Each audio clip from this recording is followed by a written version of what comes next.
বাংলাদেশের আহ,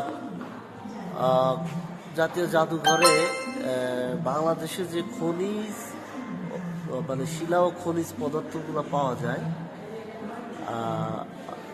রক্স আর মিনারেলস, এই যে এখানে আছি, এই যে এই জাতীয় খনিজ পদার্থগুলো পাওয়া যায়। আজকের প্রদর্শনীর প্রাইস হচ্ছে এটা।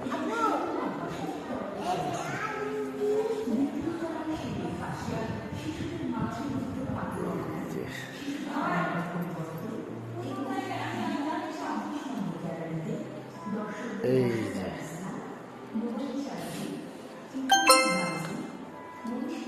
বাংলাদেশের যে সমস্ত খনিজ পদার্থগুলো পাওয়া যায়,